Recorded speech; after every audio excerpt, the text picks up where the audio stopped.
Hey everyone, and welcome to RUBIN'S Mind Lab, where we break down the latest research into what it really means. Ever wonder why some study sessions really stick in your brain while others just disappear? Well, this new research dives deep into what makes learning actually happen when you practice. Think about it. When you are trying to learn something new, whether it is for school, work, or just a hobby, you usually practice, right?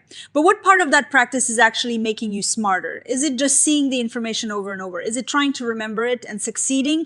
Or maybe it is messing up and then learning from your mistake? Scientists have been trying to figure this out for ages.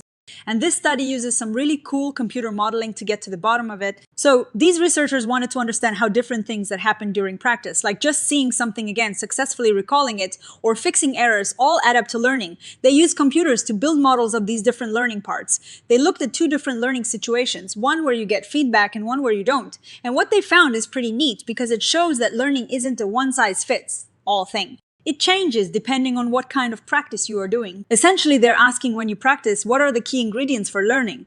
We know practice makes perfect, or at least better, but practice isn't just one single action. It's a mix of things. You might see the information, you might try to pull it out of your memory, you might get it right or wrong. And sometimes you get feedback telling you if you were right or wrong. These researchers wanted to see how these different pieces work together, or sometimes don't work together, to help us learn. Let's talk about when you do get feedback. That is like when you are studying for a test and your teacher gives you practice questions with the answers. The researchers looked at three main ideas. First up, there's exposure. This is the simple idea that just seeing or hearing something multiple times helps you remember it. Think about a song you hear on the radio a lot. You start to know the lyrics without even trying computational models. Like one called Act R, show how each time you encounter information, it builds up a kind of memory strength. Even models like Minerva 2 see learning as adding new memories with each encounter.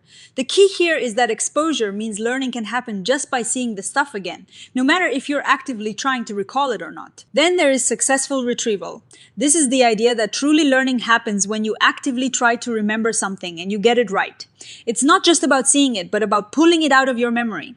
This is what people often mean by retrieval practice or testing yourself. But here is a twist. It has to be a bit effortful. If it is too easy to remember, you don't learn as much. And if you try to remember it and fail, and there is no feedback, you don't learn much from that either. Models that focus on retrieval give more credit to successful recall events, especially when they were a bit tough. And finally, error correction. This is the idea that making a mistake can actually be good for learning, especially if you get feedback that tells you what you did wrong and how to fix it. Think about when you are building something and it doesn't quite fit. When you figure out why and adjust it, that correction leads to understanding. Models that use something like the delta rule or a scorla. Wagner equations show that errors cause big learning updates because they highlight what you don't know and how to get it right. So, getting it wrong and then getting corrected can be a powerful learning tool. Now, what happens when you practice without any feedback? This is like trying to recall something from memory without checking the answer. In this case, just seeing the information again, exposure probably doesn't help much because you're not seeing the correct answer. And error correction is out because if you make a mistake, you don't know you made it or how to fix it. This leaves retrieval as the main game in town. The distribution-based bifurcation model suggests that successful retrieval helps, while unsuccessful retrieval doesn't. Some other ideas suggest that even without feedback, trying,